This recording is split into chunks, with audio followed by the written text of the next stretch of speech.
codes sur les cartes, c'est la même chose. On fait de la voyance avec n'importe quoi, on fait de la voyance avec des fleurs, parce que nous connaissons une personne qui fait de la voyance via les fleurs.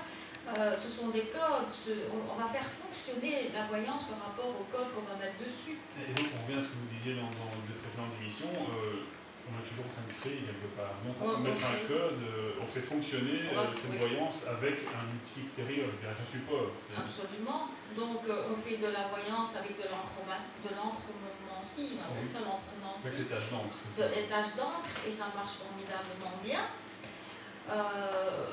Il y a plein de techniques avec des coquillages, avec des pierres. À partir du moment où on va mettre ces codes sur l'oracle qu'on va employer, on va le faire fonctionner.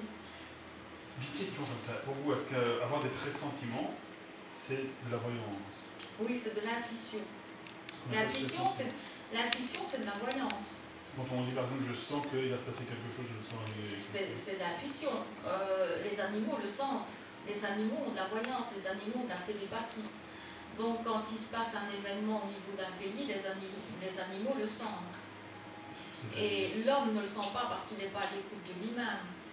Oui, mais là on pourrait croire que les animaux aussi, par exemple, vous parlez des tremblements de terre, par exemple. Les tremblements de terre, bon, les animaux sentent les événements, mais pas seulement ça. Quand il va y avoir un mort dans une famille, souvent les chiens le ressentent, et on en parle quelquefois, les chiens vont hurler parce qu'il y a la mort qui est là.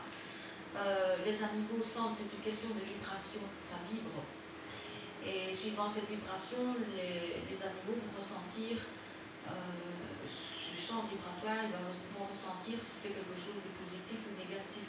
Mais pourquoi un animal le sentirait et nous on a du mal avec ça alors? Parce que l'animal ne fait pas fonctionner son intellect, ne fait pas fonctionner son mental. L'animal est encore dans son instinct. C'est pas encore tout à fait. L'instinct n'est pas encore vraiment de la voyance. On fait des choses instinctivement, mais aussi l'instinct. On dit l'instinct, je dirais que c'est l'effet de survie. On va faire certaines choses, on va être poussé à faire certaines choses pour survivre. Donc ça, c'est l'animal. Il va suivre son instinct pour pouvoir survivre. Mais en même temps, l'animal, il est à l'écoute de lui-même. Et nous avons perdu cette faculté. Oui, il y a une expérience d'ailleurs qui a déjà été faite, enfin on a déjà remarqué, ça a été prouvé.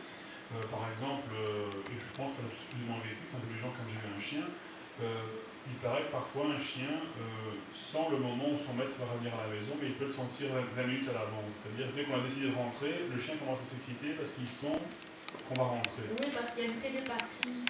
Les animaux sont télépathes. Alors malgré l'humain qui a simplement décidé de rentrer chez lui, il n'a pas voulu communiquer. Il ne communique pas, mais l'animal, il a une communication avec l'humain. Et ce qui est assez comique, c'est qu'on peut voir, surtout avec les chats, parce que moi j'ai des chats, donc je regarde leur comportement, et je sais que quand je parle à mon chat, il fait semblant de ne pas m'entendre, mais il sait ce que je lui dis. Donc si je vais lui dire qu'il doit rentrer, qu'il n'a pas envie de rentrer, il va faire semblant qu'il ne m'entend pas. Il sait ce que je veux de lui. Avant même que je lui dise, à partir du moment où j'ai la pensée, il la reçoit. Et